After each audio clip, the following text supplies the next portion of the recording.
taliyihii hore ee qaybta lixdanaad ee ciidanka xoogga dalka Soomaaliyeed Allah u naxariistay sarreeye guuto Ibraahim Aadan Yarow waxa uu ku dhashay degmada Afgooye ee gobolka Shabeellaha Hoose sanadii 1964 waxaana uu ku soo barbaaray oo Quraanka Kariimka uu ku bartay degmada Afgooye sidoo kalena waxbarashadiisa aasaasiga iyo tan dugsiga sare uu ku soo qaatay dugsigii Lafoole sanadii 1981 wuxuu tababar ciidan u galay kulliyadii tababarada ciidamada Leyli Sargaar ee Jaalasiyaad ee xarunteeda ahayd magaalada Muqdisho waxaana uu ka qalin jabiyay sanadii 1983 waxaa loo dalacsiyay darajada xidigle sanadii 1983 waxaa loo bedelay taliska guutada 21aad ee ciidanka xoogga dalka Soomaaliyeed gaar ahaan guutada 5aad ee Beledweyne in muddo kadib waxaa loo bedelay guutada 10aad ee iyaduna ka howlgali jirtay isla Beledweyne waxaana taliyihii horan loogu magacaabay cutubyo ka tirsan ururka 143aad ee ciidanka xoogga dalka sanadii 1984 waxaa loo magacaabay abaanduulaha ururka 144aad sanad kadibna wuxuu noqday taliyaha ururka 144aad sanadii 1989 waxaa loo dalacsiyay darajada gaashaanla dhexe dabiiqadii sanadkaasna waxaa loo magacaabay taliyaha guutada 38aad ee gaaska 5aad ee fadhigiisu yahay Ceelgaal sanadii 1984 waxaa loo magacaabay abaanduulaha guutada 144aad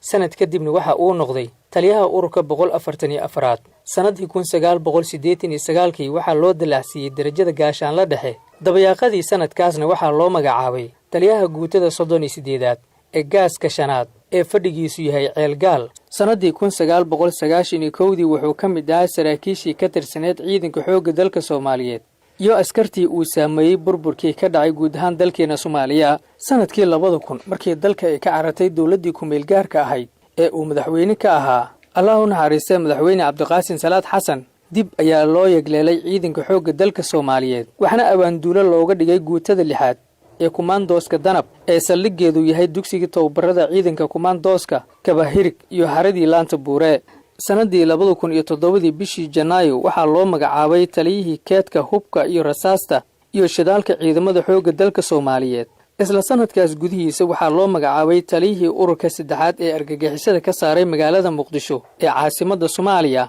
ilaa iyo sanadii 2012 oo taliye ka ahaa shantii bishii 5aad 2012 waxaa loo magacaabay taliyihii guutadii 6aad ee ciidanka xoogga dalka Soomaaliyeed isla sanadkaas gudihiisa waxaa loo dalacsiyay darajada sarreeye guuto sanadii 2013 waxaa loo magacaabay taliyaha qaybta 6aad ee ciidanka xoogga dalka Soomaaliyeed sanadii 2015 waxaa loo magacaabay taliyaha madaxa hoggaanka sahanka ee ciidanka xoogga dalka Soomaaliyeed sanadii 2017 waxaa mar labaad loo magacaabay inuu noqdo taliyaha qaybta 6aad ee ciidanka xoogga dalka Soomaaliyeed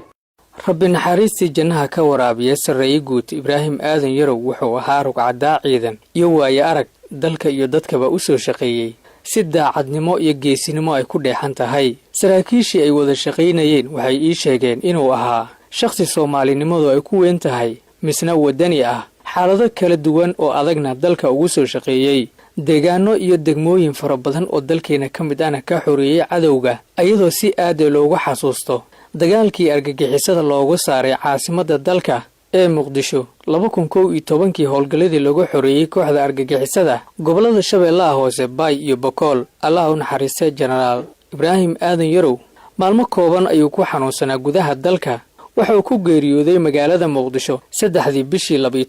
2022 waxaana uu ka tagay 9 caruur ah oo ka koobneed gabdho iyo wiilal waxaana Allah aan ugu baryaynaa inuu ka waraabiyo jannatul firdawsa samar iyo iimaan oo ka siiyo eheladii iyo qaraabadii iyo saaxiibadii uu ka geeriyooday iyo shacabka Soomaaliyeed gaar ahaan ciidanka xoogga dalka Soomaaliyeed waxaana uu ii ahaa saaxiibadii iigu dhawaa ee abad inta aan noolaa aan yeeshay waxaana ay sirjito waad ku mahadsantihiin daawashadiina iyo la socodka taariikhdii Rabbi naxariistii jannaha ka waraabiye taliyihii hore ee qaybta 6aad ee ciidanka xoogga dalka Soomaaliyeed sarreeye guuto Ibraahim Aadan Yarow